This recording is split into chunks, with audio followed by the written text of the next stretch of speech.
Boa noite a todos, salve Maria. Bem, antes de começar, só para reforçar tudo que nós estamos vendo aqui, em particular, algumas coisas que eu vou mostrar nessa palestra, elas estão bem sintetizadas no livro, que é recém-lançamento da Flos Carmelli Edições, Bombas Relógio Litúrgicas do Vaticano II. Aqui se mostra todo o processo, qual o instrumento usado para efetuar as mudanças que eles queriam, que os inimigos da igreja queriam. É um livro fino, então está bem sintetizado, é do Michael Davis. Ele é famoso no mundo por exatamente analisar as questões da missa do Vaticano II, e aqui ele nos dá uma amostra de como foi esse processo, que instrumento que foi utilizado para que as mudanças fossem executadas e efetivadas gradativamente. É bom que todos comprem. Tudo bem? Estão me ouvindo? Bem, eu fiquei incumbido, então, de falar sobre o movimento litúrgico. Todos aqui prestaram atenção na aula da professora Laura? Porque se prestaram atenção, aula dada. Porque vai ser a mesma coisa. Quem algum dia já estudou, ou quem algum dia foi estudar as heresias contra a Igreja Católica, vão verificar que são todas variações do mesmo tema. Aqui é a mesma coisa também. Aqui é só uma variação do mesmo tema. Só tem uma diferença. Mas essa diferença a gente vai ver no final da palestra. E aí quem dos meus alunos adivinhar vai ganhar um pontinho na minha matéria. Bem, minha formação é em engenharia, então eu estou ligado com as ciências experimentais. Então nós somos meio que treinados ou viciados a ver alguns padrões na natureza, né? Alguns padrões. E por conta desse vício, digamos assim, eu vi que tem algum padrão também na história. Só que uma vez eu falei com o professor Orlando sobre isso, ele disse, mas só que na história é um pouco diferente, porque existe a liberdade humana. Né?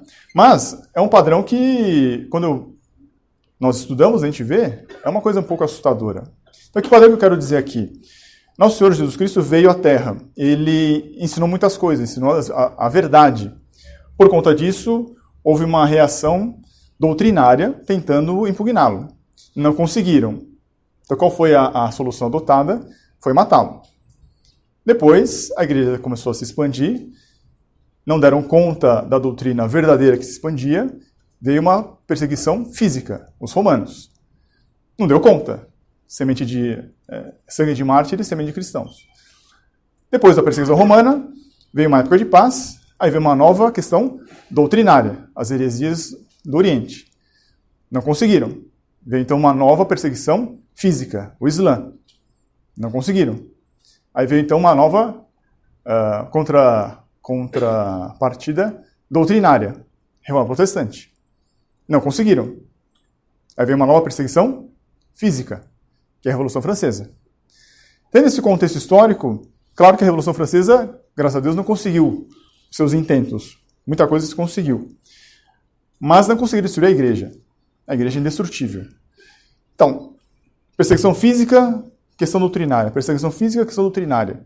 Após a perseguição física da Revolução Francesa, veio uma nova investida doutrinária. É isso que eu pretendo mostrar aqui hoje, para vocês, como é que se dá esse processo. Como referências para quem for estudar, eu me baseei em 3 obras. A Vida da Liturgia em Agonia. Isso aqui é um artigo resenha do professor Orlando Fedeli, que ele comenta um livro chamado A Vida da Liturgia, do padre Bouillet. Esse padre escreveu esse livro em 1956. Atenção para essa data. Outro livro é O Movimento Litúrgico, de Dom Bernard Bolt. Esse está em português, pela Paulinas. Dom Bernard Bolt foi um dos que vivenciaram, que participaram, que executaram o movimento litúrgico. Então, após muito tempo, ele escreveu um livro como se fosse um livro de memórias. Ele escreveu a história do movimento sob o ponto de vista dele. Então, uma pessoa insuspeita. É alguém que viveu o movimento e se prestou a nos contar como é que foi. E por último, esse Dom Neuhauser, ele também participou do movimento litúrgico, também é uma pessoa insuspeita. Escreveu esse livro, História da Liturgia. É baseado em manuscritos de aulas que ele deu no Instituto de Liturgia Santo Anselmo, lá em Roma. Tá? Então, são pessoas que vivenciaram aquilo. Não é, então, a visão de um tradicionalista que é contra tudo isso, blá, blá, blá, blá, blá. Não, eles mesmos confessam o que vivenciaram. Só para reforçar aqui, porque quando a gente estuda o erro, é bom que se tenha muito claro o que é o verdadeiro, aquilo que é a verdade. Essa aqui é a última palestra do dia, estão todos cansados. Eu espero que, vendo esse tema, vocês fiquem com mais raiva ainda do que já estão, porque tem que se ter raiva desse movimento litúrgico. Eu espero conseguir mostrar isso aqui. A verdade é que a igreja sempre ensinou, e os católicos sempre acreditaram, que a missa é um sacrifício propiciatório. É um sacrifício de Nosso Senhor no Calvário. Missa é isso. É a renovação do sacrifício do Calvário. Sim? Isso já foi colocado na palestra do professor André Mello e da professora Laura. E eu aqui reforço. Outro ponto fundamental é que quando o padre diz isto é meu corpo, isto é meu sangue, de fato ali está real e verdadeiramente Nosso Senhor Jesus Cristo. Corpo, sangue, alma e divindade. Isso também a igreja sempre acreditou, desde o início do século do cristianismo, até hoje. Sim? Isso é um ponto fundamental. Bem, eu pretendo aqui mostrar, só para que vocês tenham ideia, eu não vou entrar em detalhes, em biografias, os atores do movimento litúrgico. É bom nós termos sempre esses nomes, pelo menos já ouviu falar, porque digo isso por experiência própria, eu creio que muitos daqui que foram alunos do professor já passaram por isso. Ao ouvirem um nome de um teólogo, de um padre, de um escrito, já acende uma luz vermelha e fala, opa, cuidado com esse autor. Eu já ouvi falar e já ouvi que é da ala falsa, da ala traidora. Sim? Vamos ver aqui os problemas alegados para que houvesse esse movimento litúrgico. Aqui é uma parte mais histórica, que são as fases do movimento, e depois aqui é uma parte que mais nos interessa, que é o aspecto doutrinário. É isso que nos importa de fato. Né?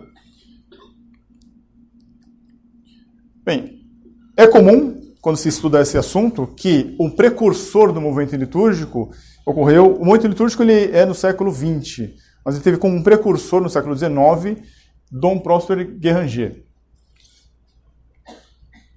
Ele era amigo do padre Lacordaire, é um dominicano. Eles eram amigos. No entanto, o padre Lacordaire ele é conhecido por ter posições não muito ortodoxas. Isso nos causa uma certa estranheza. Como que, eu vou comentar ainda, Dom Prosper Guéranger, ele que foi um dos responsáveis por restaurar a liturgia, o rito romano na França, podia ter amizades com esse padre.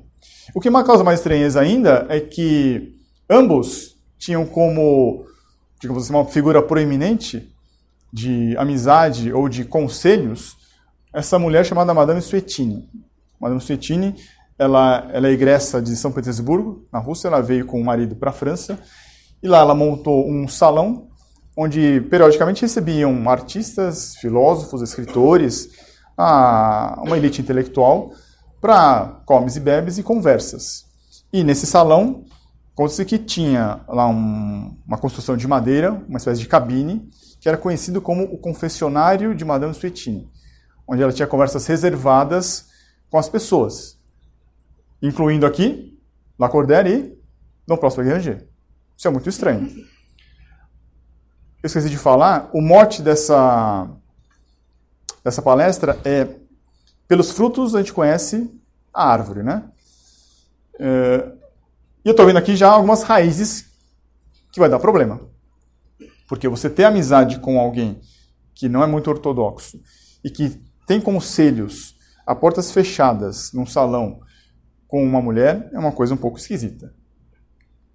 É mais esquisito ainda porque essa mulher ela era discípula, era conhecida como paroquiana de um padre chamado Padre Lamennais. Ele era conhecido por suas posições liberais, ele foi condenado pelo Papa Gregório XVI, na sua encíclica Mirari Vos. Não nominalmente, mas pelas ideias. Ele defendia a liberdade de expressão, liberdade religiosa, liberdade de imprensa. Liberalismo católico. Liberalismo católico. Não contente, ele era discípulo de um outro líder, uma liderança francesa chamada Joseph de Maistre. Joseph de Maistre era um católico, só que ele era maçom. Ele era esotérico, era bruxo. Quer dizer, e mais, né? E ele bebia de qual fonte? Bebia de uma fonte chamada Jacob Böhm. Jacob Böhm, cabalista, bruxo, gnóstico. Quer dizer, vamos ver aqui os frutos, mas eu estou vendo aqui algumas raízes. Essas raízes não são boas. Então vão ter reflexos aí. Apesar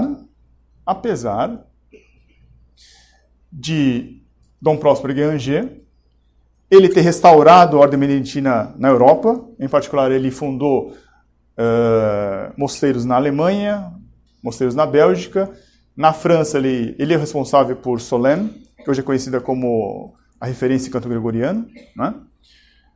E ele restaurou também a liturgia romana na França. Reparem, quando você tem uma Revolução Francesa que produz muitos estragos, perseguição física, depois da Revolução veio Napoleão, instaura a Pax Napoleônica, mas ele mesmo disse que a Revolução era ele, encarnada nele. Ou seja, ele promove a Revolução, mas de outra maneira, não da maneira violenta. Na França, nós tínhamos aí uma bagunça litúrgica. E como o professor André Mello comentou, o rito galicano e depois uma heresia chamada jansenismo tinha o próprio rito também, se espalhou pela França. Havia uma bagunça litúrgica, então. Diante disso, esse monge, ele resolve falar assim, não, vamos colocar uma ordem nisso aí. Então ele faz um trabalho, um estudo, para tentar restaurar, e ele consegue fazer isso. Ele restaura, ele resgata a liturgia romana. Isso é bom. Isso é muito bom. Só que temos que tomar cuidado. Não é porque ele fez isso que nós vamos canonizá-lo. Eu colocaria um paralelo com hoje.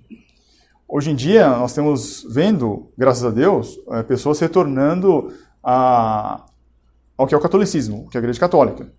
É o chamado tradicionalismo católico. Cuidado com esse termo. O conservadorismo, é a tradição. Agora são os tradis.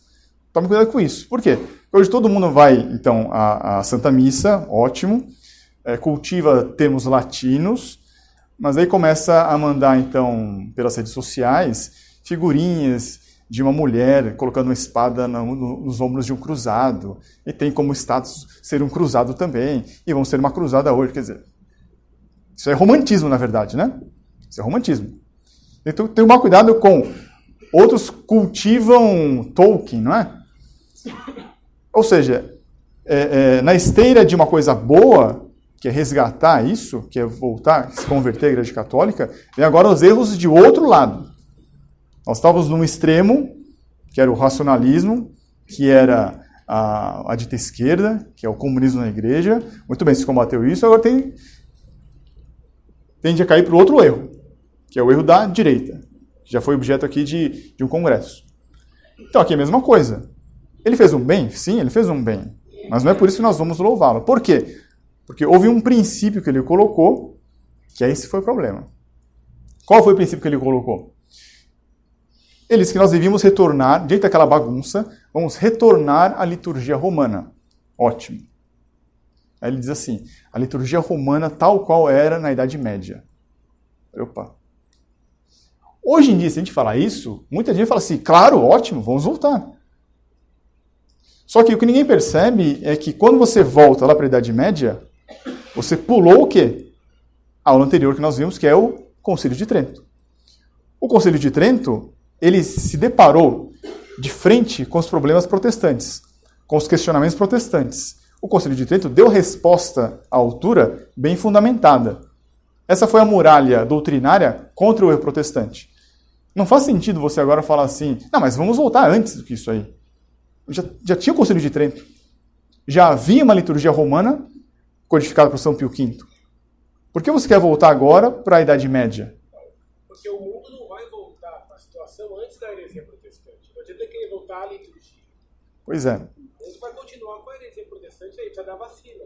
Isso aí tem um pouco a ver, se não tudo a ver, com o chamado milenarismo, que é voltar ao passado, a um passado áureo, a inocência primeva, onde lá tudo era bonitinho, tudo era bonzinho e perfeito. E não é. Temos que lembrar que aqui, então, após a perseguição física da Revolução Francesa, veio agora uma guerra doutrinária. Um dos erros doutrinários é o romantismo. Havia então aqui uma filosofia chamada romantismo, em que propugnava isso. Temos que voltar a um paraíso idílico. Eu não posso afirmar isso, mas diante dos frutos, diante das raízes que nós vimos aqui, eu sou levado a pensar que Dom Próspero Guiranger, ele estava contaminado com isso aí também. Ele era também um romântico. Ele queria voltar à liturgia romana, sim, mas não por uma questão doutrinária, que o Concílio de Trento codificou, mas por uma questão romântica. Vamos voltar ao passado. Vamos voltar a uma tradição anterior. Resgatar a tradição, como hoje falam. Resgatar a tradição. E tomar cuidado porque essa tradição tem uma tradição gnóstica. E que muitas pessoas da dita direita, conservadores, tradicionalistas, querem fazer exatamente isso. Não voltar ao que a igreja sempre ensinou, mas é voltar a uma tradição esotérica. Só que eles não falam. Tudo bem? Então, aqui, o romantismo era o falso remédio ao iluminismo. O exemplo que você deu do Tolkien hoje, e a falsa direita contra o comunismo, é exatamente isso. Só que naquela época, era como combater o iluminismo revolucionário. E o romantismo era a solução. Então, o professor André Mello está dizendo que, na ocasião, o romantismo seria a solução encontrada, assim como hoje os católicos ou as pessoas ligadas à direita estão tentando votar. É a falsa solução. É interessante que esse pessoal é sempre ligado também com a questão estética também. Esse pessoal da direita que é suspensório, macachinho, então, podem aquelas formas, aquelas artes, está sempre mas isso aí é secundário, né? Isso é uma questão secundária. Isso é apenas um sintoma. Eles colocam o secundário na frente, essa questão da estética. Tá? Então, só para deixar bem claro isso, porque e eu coloco aqui o meu exemplo particular. Quando eu fui na livraria e vi lá assim, Missa Tridentina. Acho que foi isso mesmo. Eu peguei lá e eu vi lá Dom Próspero Guiranger. Na hora eu falei assim, eu já vi esse nome em algum lugar. Ah, mas está falando sobre a missa, né? Comprei. É um bom livro, ele escreve coisas boas, né? Mas aí eu fui ver e ficou aquilo na cabeça, né? Já vi esse nome em algum lugar, já vi esse nome em algum lugar. Aí caiu a incumbência de mostrar esse tema. Aí quando eu vou estudar, está o nome dele lá. Ah, eu sabia que eu já tinha visto. Então é importante saber os nomes, né? Não ser uma enciclopédia humana, mas saber alguns nomes para, quando a gente lê alguma coisa, opa, acende o sinal de alerta. Esse fulano aqui tem alguma coisa que não dá, que não cabe. Muito bem. Ele então foi o precursor. Ele que restaurou ali, ele, digamos assim, colocou as estruturas assim. Você vê que ele fundou mosteiros na Alemanha e na Bélgica, fora o da França. Antigamente não tinha internet. Mas havia uma comunicação, no caso aí, entre os beneditinos, eficaz. Cada mosteiro, e me parece aí que se entende por que o movimento nasceu nos beneditinos. Um discípulo dele, que vai executar de fato, esse é o homem, o ponta de lança, digamos assim, o executor, ou do nível tático operacional, foi ele que promoveu então o movimento litúrgico na Europa, Dom Lambert Baudouin. Ele teve como discípulos Dom Pius Paz, também beneditino, Dom Antônio Coelho, beneditino, aqui em Portugal, ele foi responsável pelo movimento litúrgico em Portugal, Dom Bernard Capelle, Dom Bernard Bolt, esse que é o autor do livro que me referencio, o Padre Luiz Bouillet, ele já é um pouco mais recente. Aqui estamos falando no começo do movimento, metade, aqui já no final do movimento. Padre Luiz Bouillet. Dom Odo Cazel, beneditino. Joseph Jungmann, jesuíta. E o Neuhauser, beneditino também.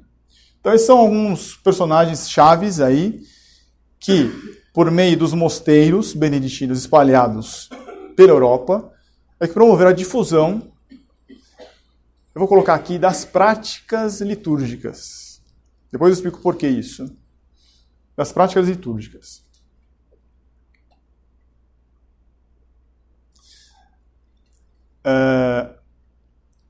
Nessa época, estamos falando do início do século XX, reinado de São Pio X. São Pio X fez uma encíclica chamada Pascendi. Essa encíclica coloca, de modo sistemático, o erro, a heresia modernista. E o próprio Papa, nessa encíclica, diz: o grande problema é que os inimigos da igreja estão agora dentro da igreja. Então lá ele fala sobre o erro modernista na filosofia, na teologia, em vários aspectos da vida da igreja. Na exegese. Lá ele não fala de liturgia. Eu não sei se, por ser a liturgia uma prática, foi exatamente esse o veio que eles encontraram de entrar. Eu pretendo mostrar aqui. Então, o que eles alegaram no começo? No começo eles diziam assim, olha, os padres são mal formados em teologia. Eles só são preocupados com a moral. Os sermões só falam sobre moral. Não faça isso, não faça isso, não faça isso. Mas tem problemas outros que os padres são mal formados. Eles são responsáveis por distanciar o povo da igreja. Em certo sentido, me parece, ele tem razão, porque quando a gente vê a vida de São João Bosco, século XIX, ele é o padre que procura se aproximar dos jovens, não é? Ele, na infância, ele viu que o padre era uma figura distante, uma figura um pouco de autoridade, mas muito distante, abstrata. Então ele ele procura se aproximar dos jovens, não é? Pode ser. Aqui nessa época nós temos desenvolvimento da ciência, em particular aqui da questão do evolucionismo. Então muitos aqui ficaram balançados, ficaram temerários, por quê?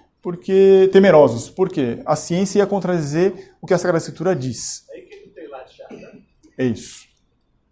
Então surge um movimento de querer o quê? De querer conciliar os dois, porque, puxa, a ciência está dizendo, né? Então a gente tem que se adaptar. E o ponto principal aqui, ó, a reclamação deles, ou dele, que ele coloca, é que a liturgia se resumia às rubricas. Tem que seguir a rubrica. Esse é um rigorismo extremo. Para que isso aí, não é? Dizia ele. Como se a liturgia fosse rubrica. Não é. A rubrica é um aspecto da liturgia. E tem sua razão de ser. O padre Jacinto deu uma vez uma aula que ele coloca bem isso. É igual dirigir.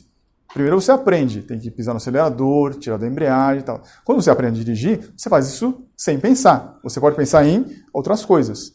Um padre, quando ele se acostuma com as rubricas, tem que fazer daquele jeito, ele vai fazendo automaticamente e dá tempo de pensar em outras coisas. De predispor a alma para o que vai fazer.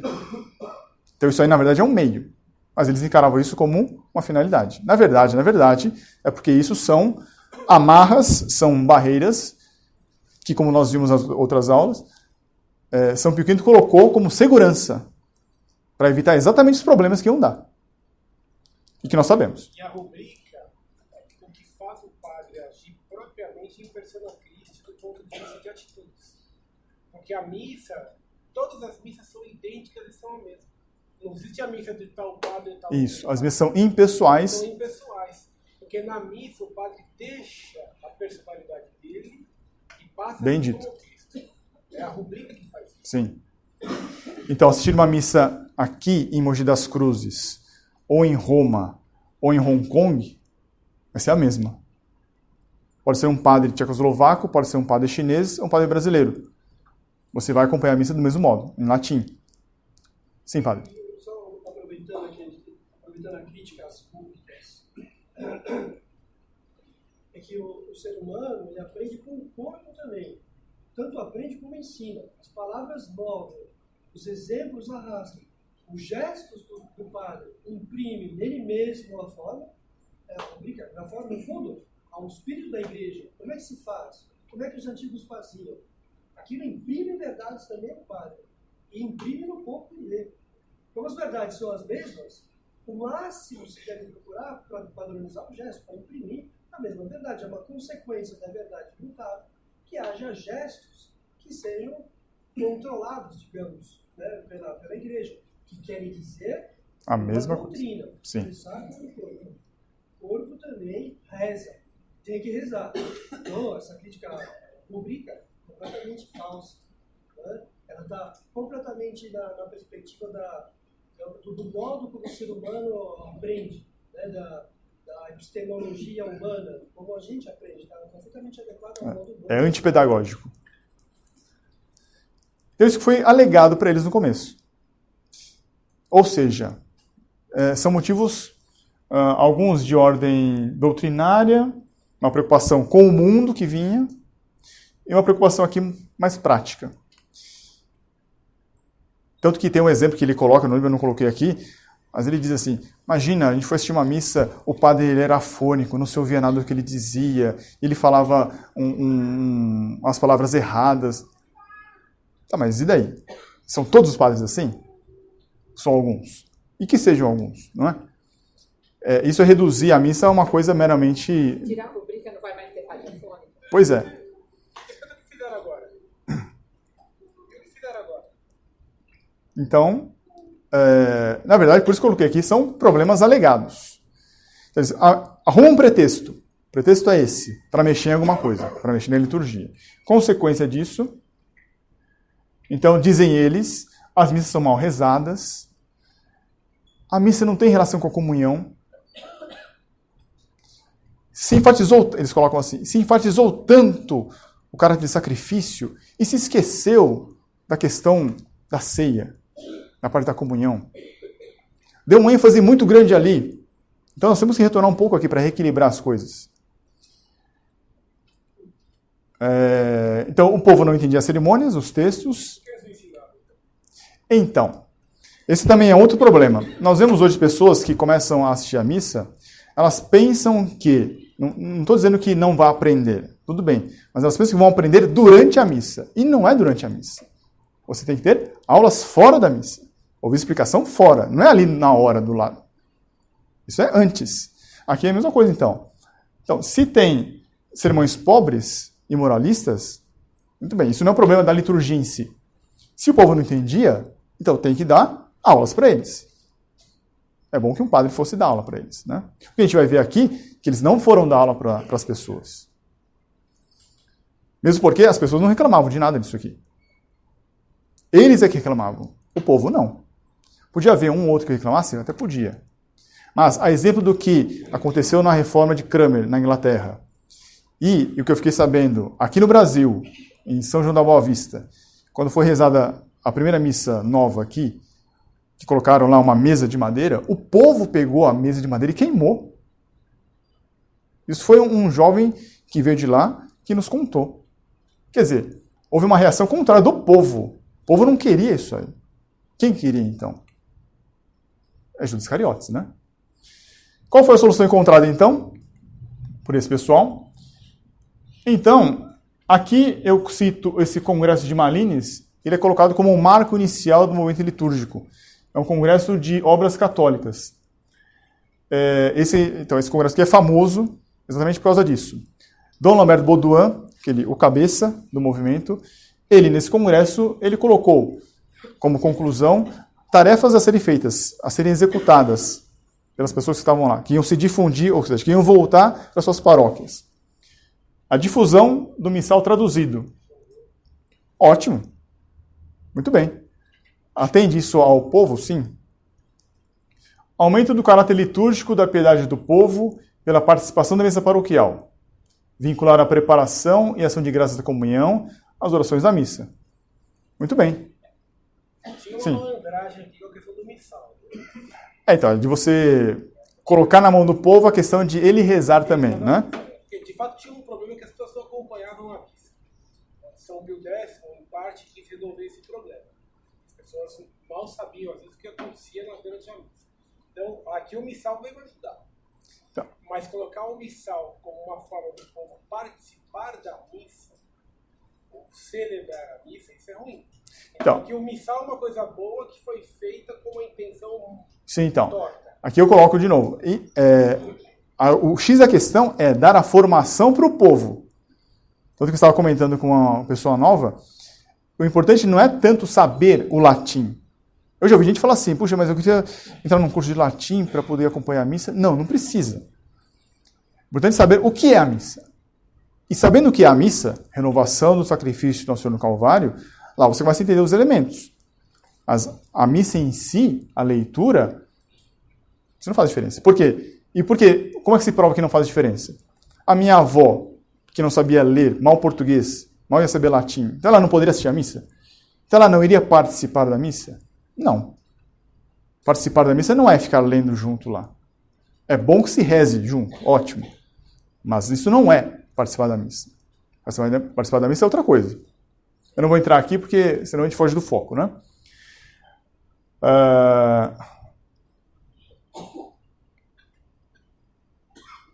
Nesse congresso dele também dá uma outra tarefa, que é, no lar, recuperar as tradições antigas litúrgicas. A bênção da mesa, rezar as completas. Muito bem. Promoção do canto gregoriano. Ótimo. Eles vão usar isso aqui como ponto de legitimidade do movimento. Por quê? Porque São Pio X exortou para que fizesse isso. A gente vai ver que isso aí também é uma malandragem. Só para você se legitimar a sua ação, você fala assim, olha, mas o Papa disse isso. Acho que tinha um problema real, que precisava de uma solução, mas propuseram uma solução falsa e daí fizeram uma revolução. Isso. E aqui, organizar retiros anuais não para o povo, para os responsáveis pela pastoral litúrgica. Aqui surge uma novidade. Quer dizer que agora surge um grupo de animação litúrgica. E é aquilo que vai colocar mesmo. Alguma coisa para ser responsável pela liturgia. Ué, mas quem é o responsável pela liturgia?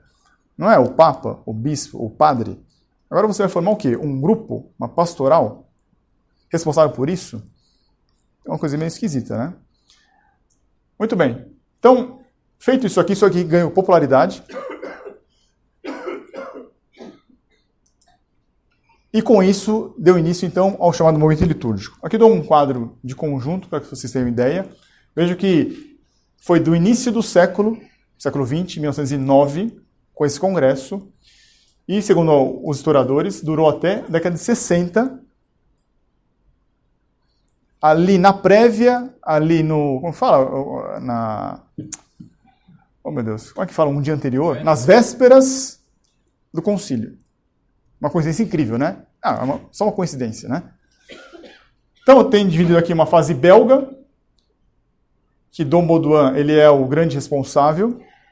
Depois aqui, com a Segunda Guerra Mundial, a fase alemã, com Dom Odokazel de Hohenbergen na abadia de Maria Laach, Dom Pius na abadia de Byron.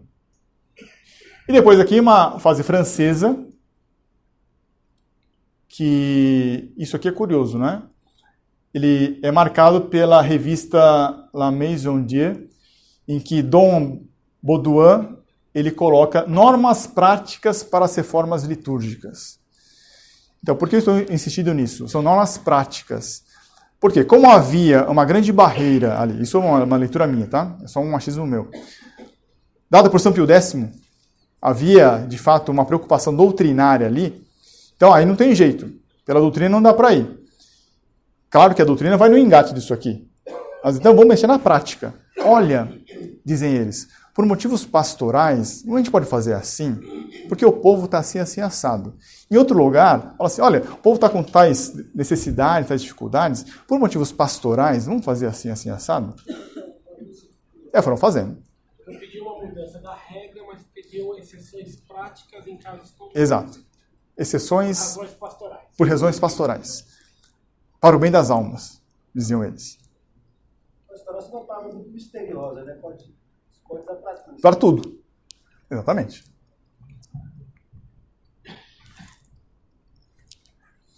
Então, vamos aqui ver alguns pontos da fase de cada fase do movimento. Na fase belga, então, o ator principal aqui é Dom Lambert Baudouin.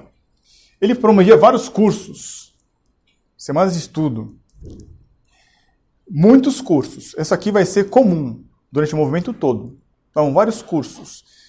e não necessariamente para o povo. Não necessariamente aberto ao público. Eram muitos cursos privados. No final, vou dar um exemplo disso aqui, que aconteceu aqui, exatamente aqui no Brasil. Semanas de estudo de estudos litúrgicos. Repare que aqui, então, eles começam a formar as mentes. Pegam o quê? Seminarista, pegam acólitos que participam da liturgia e vão formando as cabeças. Pegando os jovens primeiro. Isso aqui me lembra muito um documento chamado A Alta Venda dos Carbonários, do século XIX. Pegam os jovens primeiro. Editavam muitas revistas.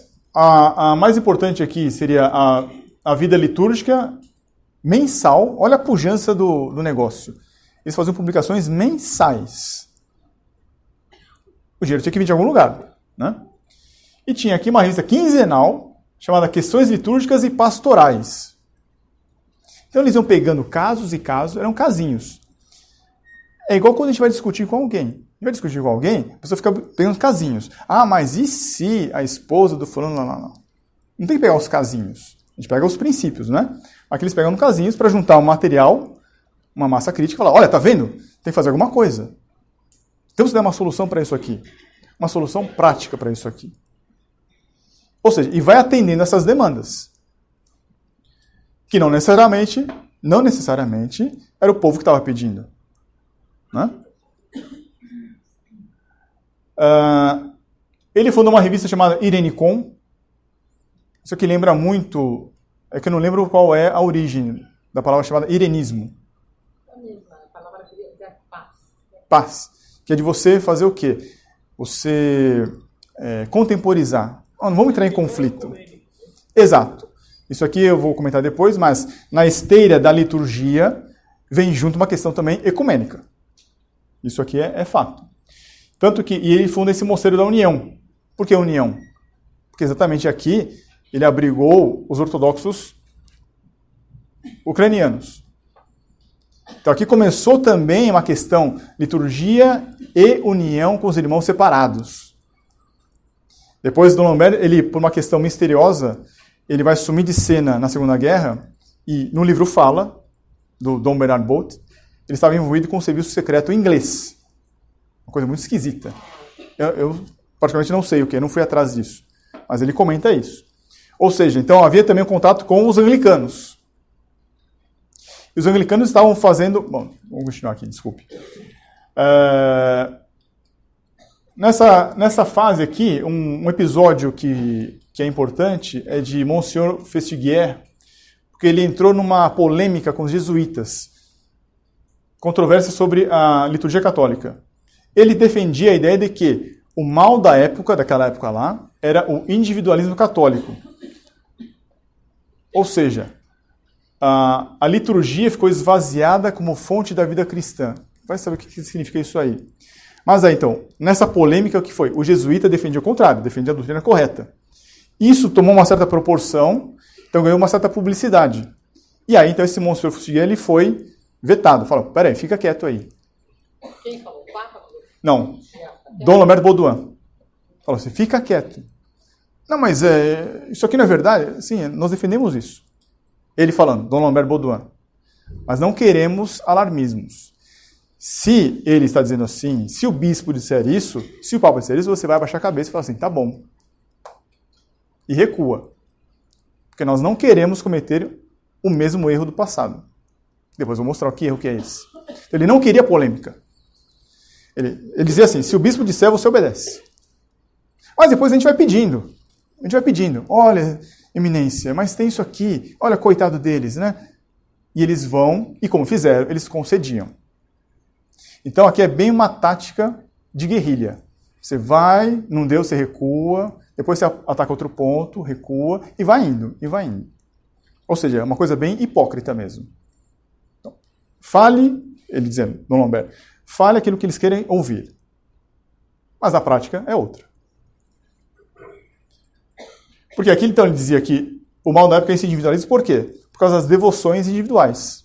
Afinal de contas, nós vamos nos salvar, né? A nossa salvação é individual, cada um vai ter seu juízo particular. Eles diziam que não.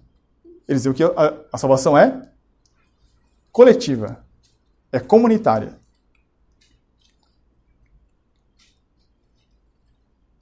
Aqui na fase alemã, então já deslocando o eixo de importância, eu não sei muito bem a relação com a Segunda Guerra, mas me parece que, então, com a Segunda Guerra, as atividades, digamos assim, mais importantes ficaram na Alemanha, já que a Alemanha era a protagonista da Segunda Guerra, digamos assim, você tem que se preocupar em se defender.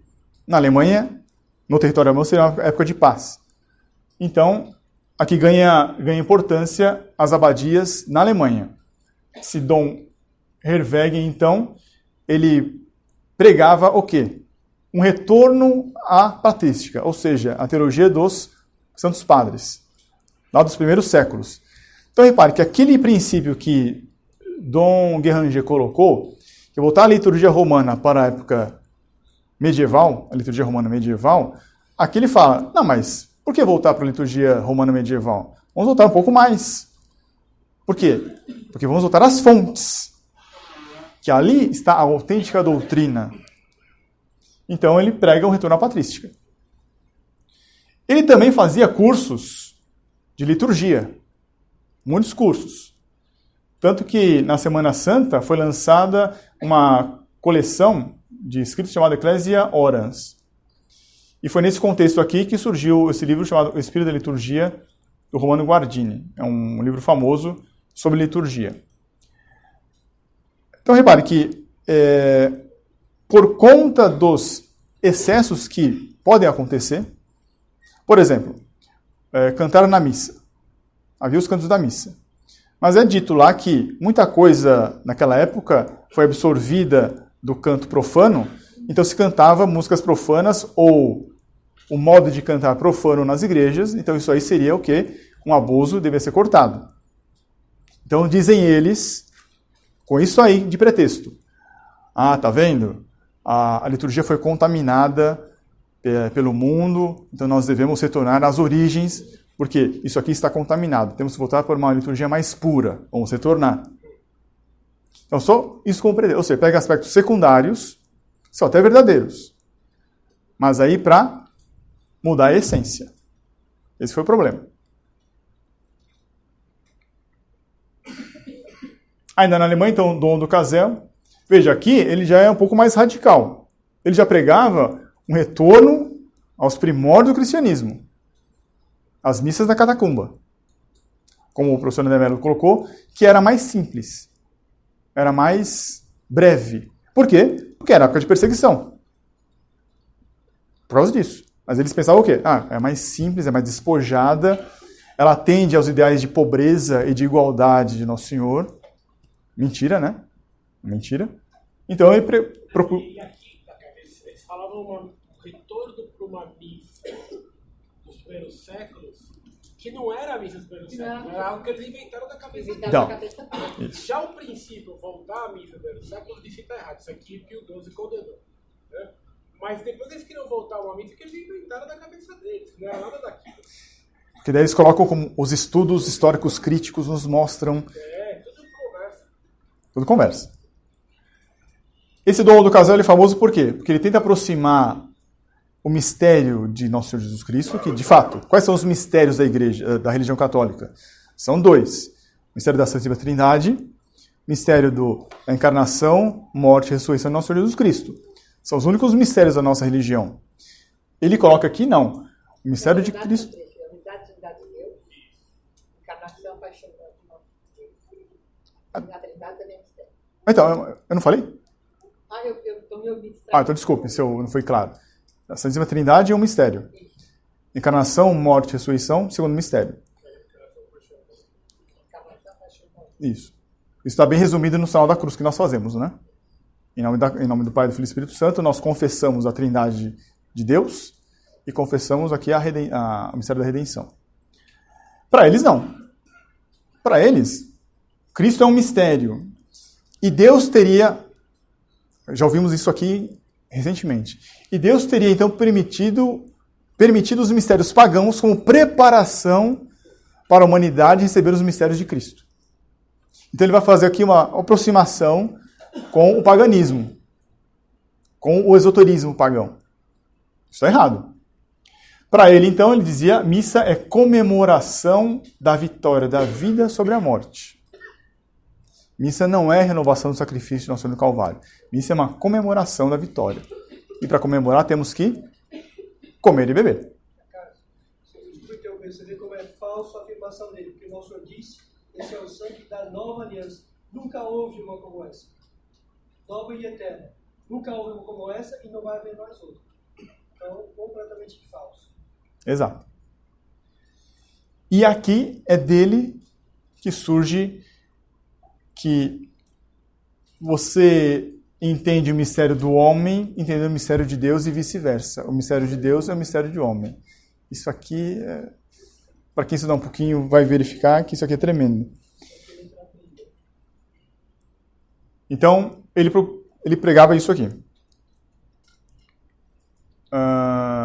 Dom Pius Pars, aqui já na outra abadia.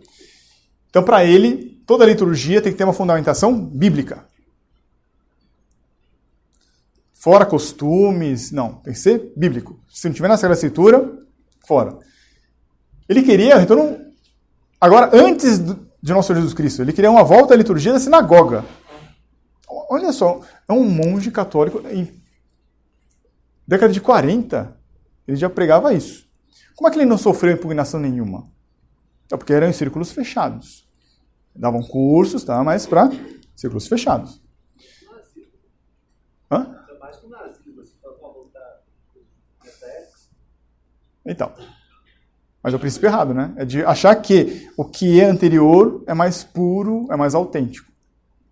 Falso, né? Aqui ele já fazia experiências da missa na língua do país. E vimos que isso é condenável. Mas ele fazia. O padre, ele não é um ministro de Deus, instituído por Deus, para fazer o sacrifício, como nós vimos. O sacerdócio católico, ele existe para fazer o sacrifício. Para ele, não. Para ele, o padre é um presidente da Assembleia. É só um mero coordenador de uma coletividade. Ele foi eleito para coordenar os trabalhos. Só. Na verdade, ele e o povo, o sacerdócio comum que se fala, é comum, né? Então, o sacerdócio é único. Ele é só um mero representante do povo. E aqui ele muda a questão do beijo da paz para o aperto de mão. Ou seja, é a comunidade aqui, então, todos nós vamos ter o abraço da paz. Isso já na década de 40.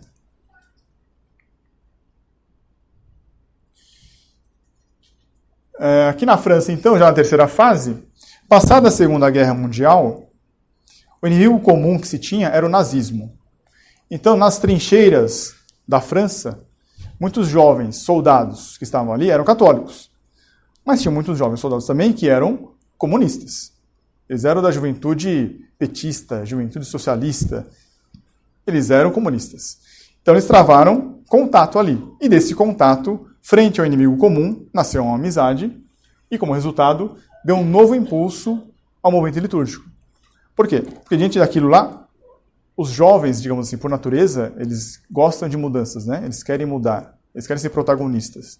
Então, mesclando com os princípios errados do marxismo, juntou esses dois e começou a dar um grande impulso ao movimento litúrgico. Ou seja, seriam mudanças. Isso revela aqui bem um princípio romântico que é contraditório, que é dialético. Porque ao mesmo tempo em que você quer uma volta ao passado, você também quer mudanças, porque a vida muda, a vida é mutável, nada é imutável. Então fica essa contradição dialética. É exatamente isso. Eles tinham, então, um receio de fixar as coisas do passado em detrimento de novas experiências. Porque, afinal de contas, a realidade com a Segunda Guerra Mundial mudou completamente o mundo, mudou a vida como era, diante desse novo cenário. Então, a liturgia também teria que mudar. Porque dizem eles, como o homem mudou com essa nova realidade, ele não entende mais a liturgia passada. Então nós temos que falar uma linguagem nova para eles, uma linguagem moderna, ao nível deles. Então, para isso nós temos que mudar a liturgia também por causa deles. Isso vocês já ouviram falar, né? Então, qual foi a solução dada uma solução dialética, dizem eles aqui. Temos que renovar a tradição que dê força e maleabilidade de um organismo vivo. Temos que renovar a tradição, mas para que ele tenha força para mudar. Veja a contradição do negócio. E é contraditório. Daí que surge a questão, o conceito de inculturação. Você deve se adaptar a cada cultura, a cada realidade. Por quê? Porque a igreja sempre está em reforma e a tradição é viva. Para eles, tradição viva é a tradição que muda. Não é uma tradição que nós recebemos do passado, um legado que recebemos do passado, que a igreja recebeu, o depósito da fé, para custodiar, para guardar. Não, a tradição ela é viva, ela é mutável. E devemos seguir isso aí.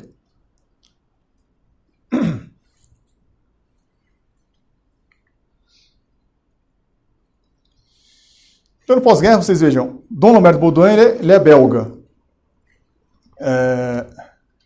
Grande parte do movimento foi sob a liderança dele. Aqui na França, o movimento na França é liderado pelos dominicanos e culmina com a fundação do Centro de Pastoral Litúrgica. Aqui começa a se desenhar a institucionalização desse movimento. Porque o que é movimento? Né? Movimento é uma série de ações que vão sendo feitas, tem uma coordenação, não está muito claro aí, mas não está estruturado. Tanto que a comunicação ali era via mosteiros. Cada monge, visando os mosteiros, ia passando informações. Aqui começa a se institucionalizar, tomar corpo. É fundado em Paris o Centro de Pastoral Litúrgica. E curioso, ele tem um estatuto particular, é independente dos bispos, da hierarquia, e é independente de uma comissão episcopal de pastoral e liturgia. Veja, então já na hierarquia da Igreja Católica Francesa havia uma comissão de pastoral e liturgia. Independentemente disso, havia então um grupo fundado por eles, pelos dominicanos, Centro de Pastoral Litúrgica. Uma coisa muito esquisita. Porque, claro, aqui eles vão começar a desenvolver toda a teorização, toda aquela prática que eles recolheram da vida pastoral de cada um e para dar a solução. Então começa a ganhar força aqui. Repare, já estamos aqui entrando na década de 50 e 60. Então muitos jovens que foram treinados lá atrás nos cursos, alguns viraram seminaristas, alguns viraram padres. Alguns então começaram a subir para ser bispos.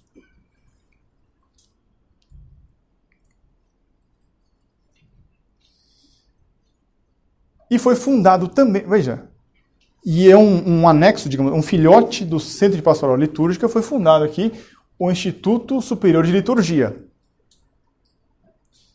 sob direção do Centro de Pastoral Litúrgica. Só que aqui, veja como é o desenvolvimento do negócio. Aqui eles têm uma outra missão, que é capacitar alunos de fora. E é um Instituto Superior. Cadê, Marco? Superior. Ou seja, aqui eles vão dar a doutrina do negócio, vão começar a teorizar a coisa. O Centro de Pastoral Litúrgica é mais operacional, é mais prático. Aqui já não, aqui já é mais doutrinário. E é com a função de mandar para fora. Por isso que a gente vê ecos de movimento litúrgico no Canadá, eu não coloquei aqui, né? No Brasil, em Portugal, vai começar a se espalhar.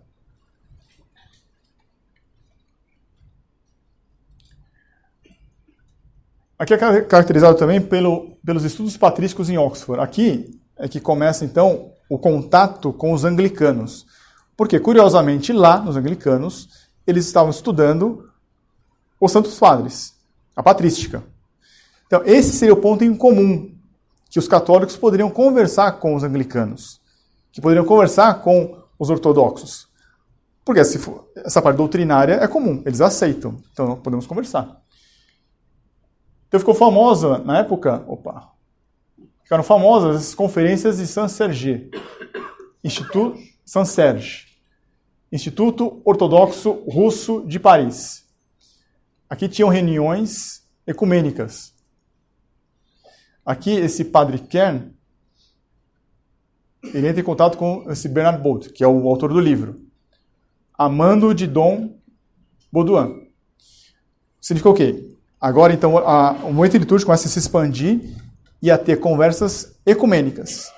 Porque esse Padre Ken, ele é o responsável exatamente pelo contato com os ortodoxos. E nessas reuniões aqui, diz ele, em alguma dessas reuniões, foi enviado um... Puxa, agora não lembro o termo. Mas foi enviado alguém de Roma. Esse pessoal de Roma, essa pessoa de Roma foi até lá, acompanhou a reunião, e todos ficaram apreensivos. Puxa, alguém de Roma está aqui. Agora que a gente está perdido, né? Porque o que for falado aqui, ele vai levar para Roma, Roma vai nos condenar. Muito bem, essa pessoa terminou a reunião e falou assim, eu ouvi tudo que vocês disseram. Agora, o que eu posso fazer por vocês é não falar nada para Roma. E foi isso que ele fez, ele não falou nada para Roma. O nome dele é Annibale Bonini. Annibale Bonini, vocês vão ver depois na palestra da irmã Ana, o papel dele. Ou seja, então já nessa época, alguém em Roma já comungava dessas ideias também. O pontificado era de Pio XII. E o pontificado era de Pio XII. Isso também é bom nós termos em conta, eu vou depois colocar aqui, mas Pio XII foi um papa bom, né? Muito bem. Porém, ele negava as coisas, mas como o Dom Lambert disse, negou, tudo bem, aceita. Mas depois pede de novo, pede. E por uma concessão, por motivos pastorais, Pio XII concedia. E concedeu uma coisa, e concedeu outra, e concedeu outra. Então, no plano doutrinário, digamos assim, foi bom, ele escreveu uma encíclica chamada Mediator Dei. Missis Corporis. A Mediator Dei, ela condenou tudo isso aqui. Eles falam que não, que Pio XII foi um grande elogiador do movimento litúrgico. De fato, tem um discurso de Pio XII que ele elogia o movimento litúrgico. Mas na encíclica ele condena. Mas eles usam o quê? Pio XII nos apoiou. E a gente vê de fato que na prática, Pio XII concedeu. Tudo no plano pastoral. Né? E aqui surge esse princípio, nas conversas com os nossos irmãos separados, nós não devemos buscar as polêmicas, temos que discutir o que há em comum. Daí a patrística ter grande sucesso nesse meio. Vamos discutir o que tem em comum. Todo mundo concorda, né? Por que não discutiam a transubstanciação? Eles não discutiam, né? Então, a gente pode ver o seguinte aqui. De um motivo pequeno, localizado, até pastoral, digamos assim, até verdadeiro, só que minúsculo, que não é a igreja inteira, isso é numa paróquia, ou numa missa que o fulano assistiu, então se montou todo um pretexto para fazer cursos e retiros, para editar livros e revistas. Só que quando iam fazer isso aqui, não se tratava disso. Se tratava de outra coisa. A gente vai ver as consequências disso, né? Dessa fase germinal aqui, dessas sementes aqui, veio para a segunda fase, que é a fundação de centros de estudo, de institutos de estudo. Isso foi em Paris e foi em Roma também. Em Roma, um fruto do movimento litúrgico é o Instituto de Liturgia Santo Anselmo. Ganhou corpo, formaram lideranças. Até que chegou na terceira fase, já aqui em nível internacional, as demandas das reformas agora, lembrando, né, Dom Lambert Baudouin escreveu numa revista as normas práticas para a reforma litúrgica. Agora, então, ganha a hierarquia. Essas demandas por reformas de fato, e não para substituir o padre que está afônico por outro. Não é para ensinar melhor dogmática no seminário. Não é para incentivar mais o povo à piedade. Não, aqui é para reformas. As demandas por reforma chegam agora à hierarquia, a terceira fase. Lembrando que é nas vésperas do concílio, né? Tudo por motivos pastorais. Porque, afinal de contas, né, teve a guerra, pessoal, né, é difícil de manter o jejum, então vamos reduzir o horário de jejum, né? Porque, afinal de contas, tem que... Aqui no Brasil, eu lembro, meu pai comentava isso. Olha, diante da fome que está aqui, né, porque a crise econômica, então Dom Paulo Evaristo Arnes, ele suspendeu o jejum da carne na sexta-feira, né? Porque, coitados dos operários, né, não tem como comer. Isso é um eco disso aí, né? por motivos pastorais, você muda a prática litúrgica, como o padre frisou ali, mudando a prática, você vai mudar a doutrina. Porque para justificar a prática, você tem que ter uma doutrina para isso aí. E a doutrina vem com força. Esse slide que eu coloquei só para mostrar que é uma coisa interessante. Até alguém que é inimigo da igreja, ou seja, do lado de lá, é um teólogo chamado André Grillo. Ele é famoso aí nos meios. E ele já coloca a questão do movimento litúrgico num outro contexto. Ele diz assim, olha, a primeira fase do movimento é a fase da experimentação, da teorização. Ele não fala que é a teorização, o que é? É a colocação da doutrina falsa, né? Feita essa fase aqui, veio a fase da implantação da reforma, que é exatamente o pós-concílio. E daí ele fala, puxa, mas esperávamos que houvesse uma primavera, né? Um novo Pentecostes. Mas o que a gente viu é que o nosso povo ficou mais ignorante, tem uma bagunça, e precisamos agora dar uma nova iniciação. Antes eles não participavam da missa, agora eles não vão mais. O problema Quer dizer, foi resolvido na raiz. Fulano vê a coisa, né? Ele até sistematiza esse quadro, eu achei bem interessante, mas ou seja, tem que dar mais erro para o povo, para corrigir o povo, né? Muito bem, aqui vamos entrar então no que realmente importa, aspecto doutrinário. Aqui, então, o Dom Nonhauser, ele coloca explicitamente no livro dele, quais são as premissas do movimento litúrgico. Na parte da teologia, embora a igreja seja inerrante, ele dá um elogio, a igreja é inerrante. Existem contingências lacunosas por causa dos homens. Os fatos demonstram. Pois é verdade. A igreja, ela é santa. Não é santa e pecadora, ela é santa. Aqui está dizendo que é santa e pecadora. Mas existem traidores. Judas Iscariotes, na época do Nosso Senhor, na época dele e hoje também. Quer dizer, mas ele está dizendo o quê? Olha, então, a igreja é inerrante, mas ela também pode errar. Então ele fala, olha, a igreja errou. De Concílio de Trento até século XX, houve muitos erros. Então, por causa desses erros, vamos buscar as correções, as soluções. Na liturgia. Olha, na liturgia pode ocorrer degenerações. Nem sempre ela se desenvolve para formas mais perfeitas. Quer dizer, o que a gente viu na história, a formação do rito romano, todo esse desenvolvimento para ele, não é o Espírito Santo que age, né? São os homens que fazem liturgia. E pode ter erros. Então, como pode ter erros, então nós devemos buscar as soluções, as mudanças. Ela deve se revestir da cultura local, ou seja, cada local tem que ter sua própria liturgia, que fale a linguagem do povo. É enculturação. Aí tem que ter missa afro, tem que ter missa do boiadeiro, tem que ter missa, né? As mudanças devem ser avaliadas de acordo com o contexto. Então, se a mudança ela não for de acordo com o contexto histórico, social, não vale. Esse é o critério. E a Sagrada Escritura e a patrística, que deve ser o critério aí para formar as mudanças. Quer dizer, o que o Concílio de Trento colocou, não, isso não vale. Isso não vale. Repare que aqui, ele não está dizendo, mas ele está indo contra a verdadeira tradição da igreja, está indo contra o verdadeiro magistério da igreja.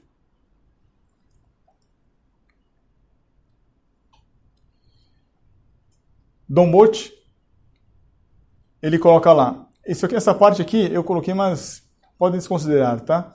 Ele fala assim que, na época que tinha os padres operários, que eles se envolviam com os marxistas no pós-guerra, ele ficava com uma angústia, porque os padres confundiam noite da ceia do Senhor com a vinda do Senhor.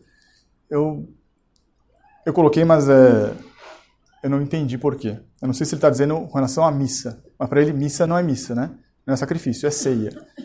Então, mas ele foi encarregado de fazer um artigo e um curso sobre a colegialidade no sacerdócio. porque ele achava que o sacerdote é uma figura muito individual ali sozinha, mas ele também se relaciona com o seu bispo e com seus colegas, outros padres. Então, ele ficou encarregado e ele publicou isso na revista Irene Com. Por causa disso, ele sofreu uma certa reprimenda de Roma. Chegou em Roma, ele fala, porque alguém estava aqui e me denunciou. Só por causa disso, porque se não fosse isso, não teria chegado a Roma. Ele achou ruim. E ele era contra a introdução de novas festas marianas no ofício. Isso é bem marcante, né? Que alguém ser... Quer dizer, você quer fazer muitas reformas ali, tal. Quando chega Nossa Senhora, aí não pode. Quer dizer, introduzir coisas a mais não pode. Ao contrário, ele é contra. O missal, né, dos padres, tem várias missas, digamos, previstas para outros lugares. Muitas para Nossa Senhora. Várias caíram. De fato caíram? Eram festas locais para os muitos, e aí nos missais posteriores já não tem mais. Então foi implementado de fato isso aqui. Comendo a sopa da borda, pela borda, que estava mais frio. Isso me parece, para quem é novo, é muito importante que você tenha isso. Esse é um dos critérios nossos. Foi contra Nossa Senhora? Isso aí não está muito bem. Então, né? Você pode não ter entendido teologia, da parte doutrinária, né? Entendeu isso aqui? Mexeu com Nossa Senhora? Então tem alguma coisa errada aí. Então diz ele, textualmente, a igreja deve ter vida e adaptar-se ao mundo moderno. Isso antes do concílio, já estava dizendo. Mais profundamente enraizada na sua autêntica tradição. Quer dizer, você deve, então, se adaptar ao mundo moderno, mas tem que ter a sua autêntica tradição. Olha a contradição dialética. Não criando novas rupturas. Aqui ele está repetindo o que Dom Lambert Baudouin disse. E outros que eu vou mostrar depois. Mas reparando as do passado, numa volta às origens. Então, veja, nós temos que reformar, nós temos que nos adaptar, mas sem rupturas, hein?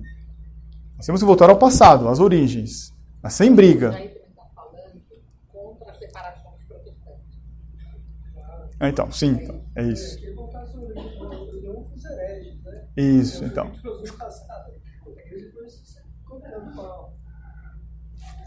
Aqui eu vou correr um pouquinho, só para colocar o Padre Bouyer, porque eu já vi, fazendo a pesquisa para essa palestra, tem muita coisa que ele escreveu, porque ele ficou assim...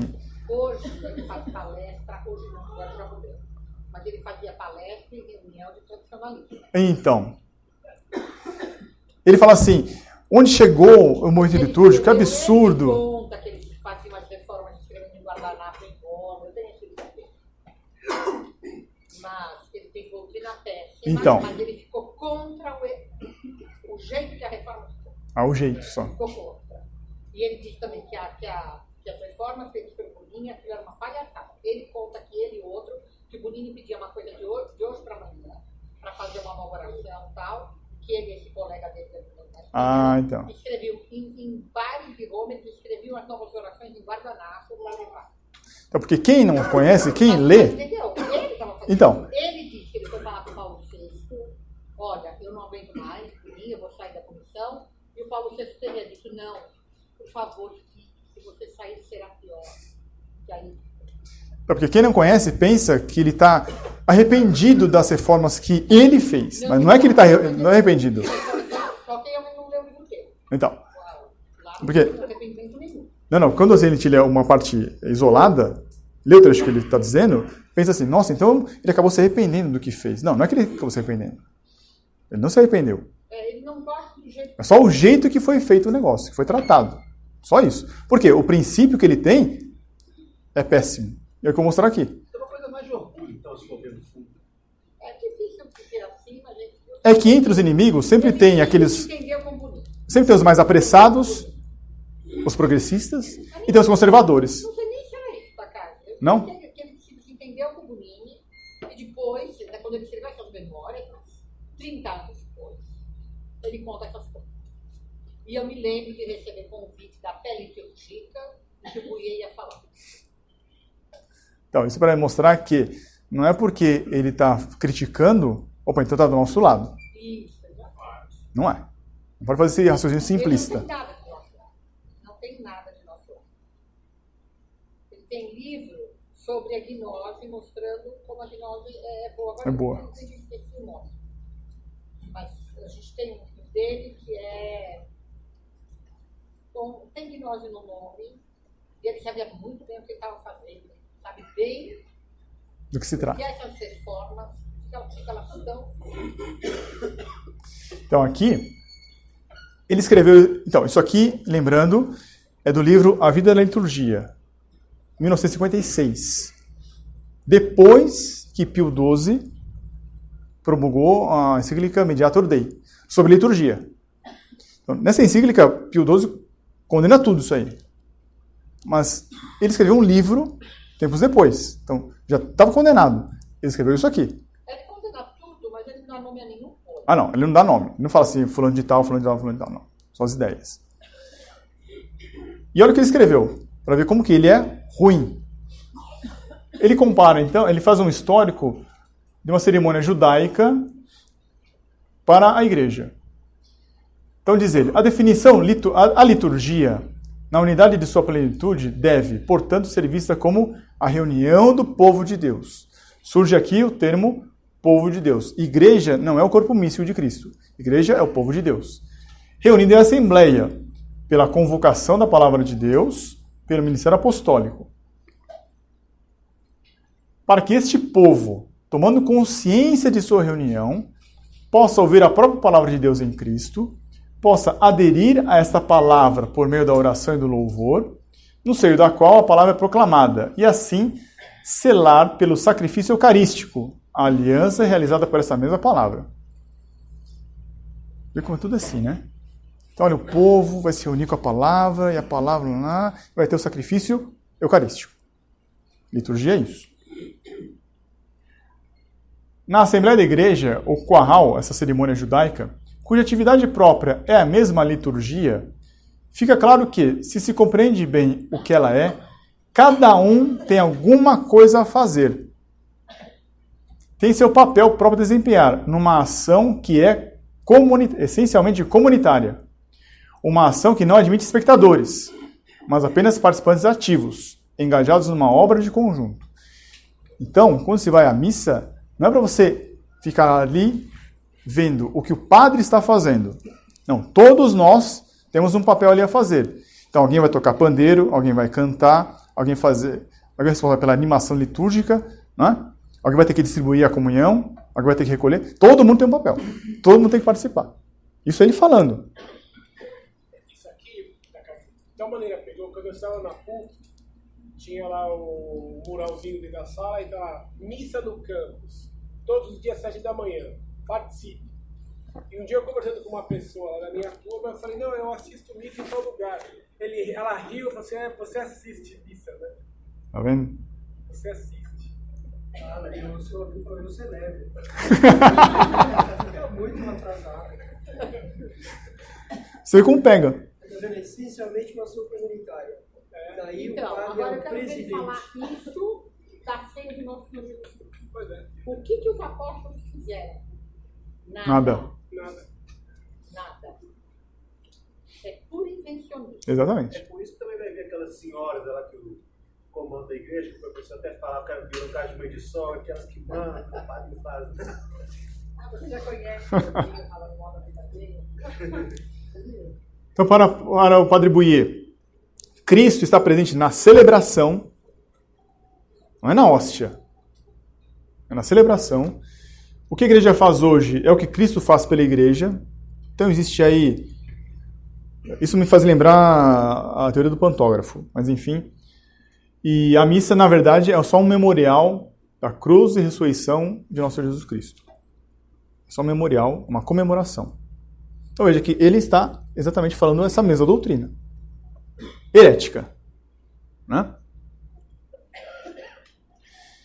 A comunhão, tal qual a palavra é empregada aqui, não deve ser compreendida em seu uso moderno. Ele está dizendo aqui, a comunhão, tal como vocês estão entendendo, não é para entender nesse sentido católico que é. Quando ele fala uso moderno, no tempo dele. No tempo dele, se entendia que comunhão o que é? Eu vou lá comungar. na missa. O padre vai receber a comunhão. Isto é, como recepção do sacramento por um crente individual, é necessário antes compreendê-la como significando a comunhão com os outros numa participação comum nos mesmos dons. Então quando a gente comunga, a gente entra em comunhão com todos, uma coisa só.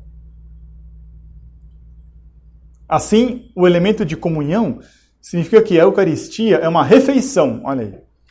Uma refeição de comunidade, na qual todos os participantes estão reunidos para participar em comum em bens comuns. Esses bens comuns começam por ser o pão e o vinho de um verdadeiro banquete humano, qualquer que seja a sua significação mais profunda. Se você está dizendo que pão e vinho é corpo e sangue do Nosso Senhor, tá bom, pode ser. Só que, na verdade, estamos celebrando aqui um banquete. Um verdadeiro banquete humano. Deveria falar para ele falar isso para São Paulo, né? Coloca São Paulo lá aos Coríntios. São Paulo já fala que não é isso aqui. Mas ele está dizendo que é o contrário. Então você vê que a doutrina que ele tem, seja qual for a reforma que foi feita, ele está errado. Em certas formas do catolicismo moderno, sem nenhuma dúvida, se colocou um acento exagerado sobre a presença real e se fez perder o justo sentido da Eucaristia, como comunhão, sacrifício eucarístico, ação de graças e memorial, e mesmo desviou mais do que exaltou o sentido cristão do próprio mistério. Para ele, então, a presença real, isso aí, na verdade, desviou o verdadeiro sentido que é a Eucaristia, que é um pão, que é para o banquete. Então, isso aqui está negando de maneira bem tortuosa a doutrina da presença real e verdadeira de Nosso Senhor. Parece que ele nega mesmo. Ele tem uma significação mais profunda. Pois é, então, aqui. Né? Qualquer que seja a sua significação mais profunda.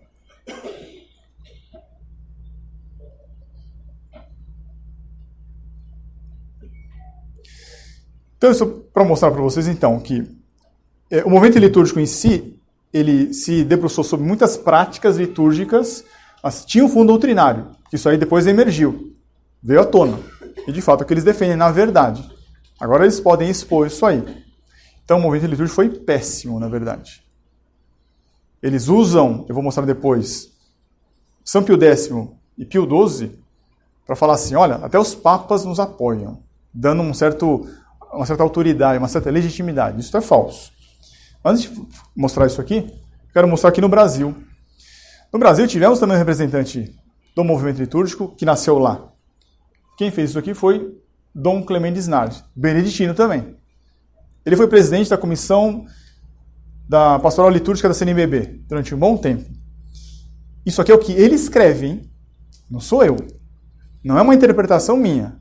Isso aqui é testemunho dele. Ele escreveu um livro de memórias, mas o relato dele está no livro de Dom Bernardo Bolt, no apêndice, para homenagear um brasileiro. Então lá ele coloca as claras. Olha o que ele coloca. Ele conta, isso década de 30. Dom Martinho Michler sugeriu a realização de uns dias em comunidade, onde se teria não só o estudo, mas a vivência da liturgia. Eles iam viver a liturgia, que bonito. 6 dias em comunidade. Com efeito, para evitar confusões, Dom Martinho não queria que usássemos a palavra retiro e preferia dias em comunidade. Logo vamos ver como tinha razão. Continua ele. Na sala principal, ele preparou um altar para a celebração da missa, mas, para grande surpresa nossa, em vez de encostar a mesa na parede, ele a colocou no centro da sala e dispôs um semicírculo de cadeiras, dizendo que ia celebrar de frente para nós. Foi a primeira missa celebrada de frente para o povo no Brasil. Ele coloca uma exclamação ali. Isso década de 30, lá no começo do movimento litúrgico. Então já faziam essas experiências litúrgicas.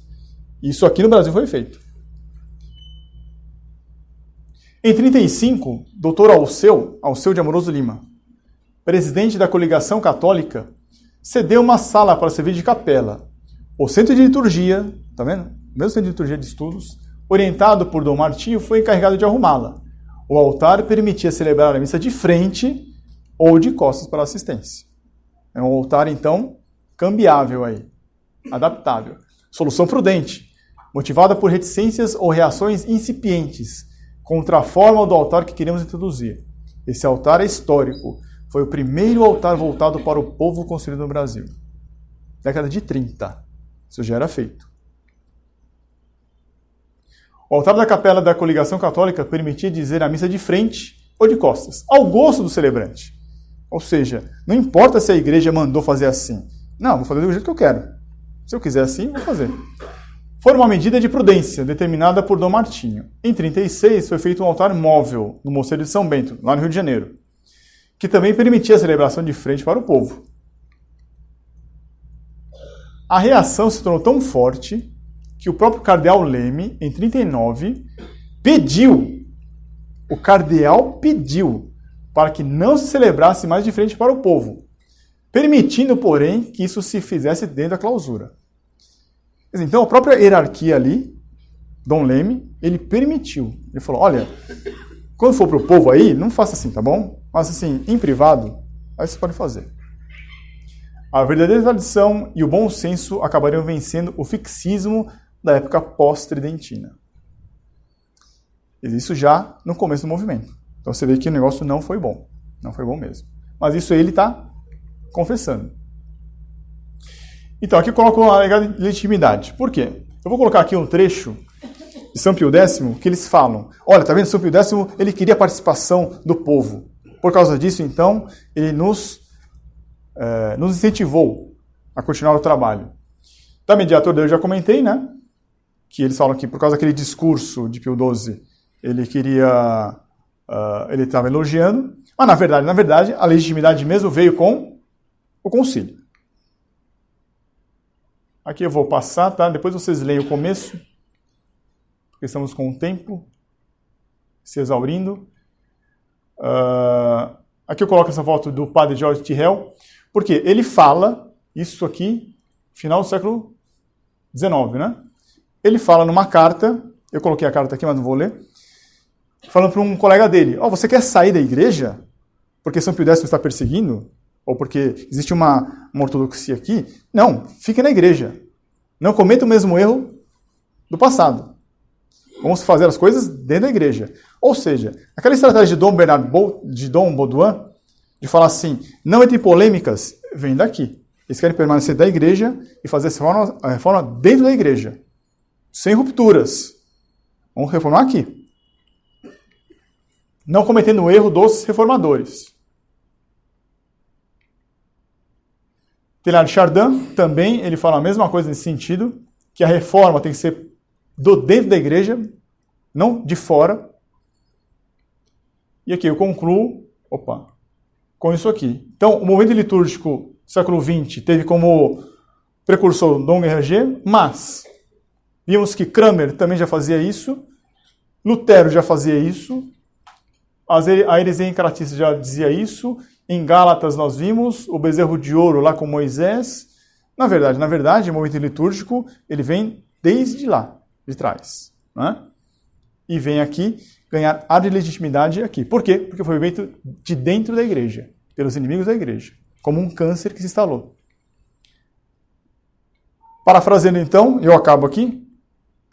Permanecer na igreja e fazer todo o possível para desenvolver as ideias mais sadias. Os reformadores do início do século XX ficaram na igreja e chegaram a uma solução mais tardia, mais seguramente mais sadia, e que foi legitimada pelo Vaticano II. Quer dizer, aquilo que os reformadores Lutero, Cranmer, Zwinglio fizeram fora e teve um concílio de Trento que barrou tudo isso aí, aqui não. Aqui eles fizeram de dentro e tiveram um concílio que os legitimou, que deu cidadania para eles. Para nossa tristeza. Tudo bem? Vamos, Cesar? Mas você disse que ele foi mais saudável para eles, que eles não foram condenados, é isso? Seria algo mais perene, diria. Algo mais concreto. Mais seguro, né? Uma dúvida. O crescimento desse movimento, você acha que foi mais pela toda essa astúcia ou pelos bons que deviam punir e ficaram calados? Por exemplo, a gente pensa no Pio XII, o professor dele era o Beck, que era péssimo assim, das ideias. Os dois, né? Mas, de fato, a autoridade que faltou, a autoridade que devia falar, né? Não. Como São Pio X. Aqui, depois de São Pio X, não teve. Tudo bem? Vamos rezar então? Padre, por favor.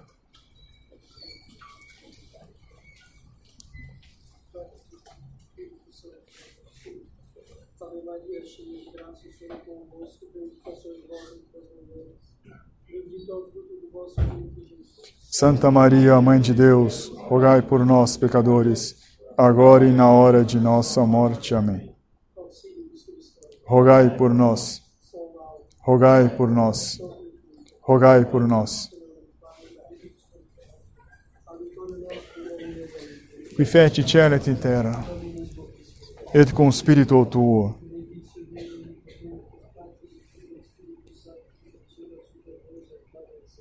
Amém.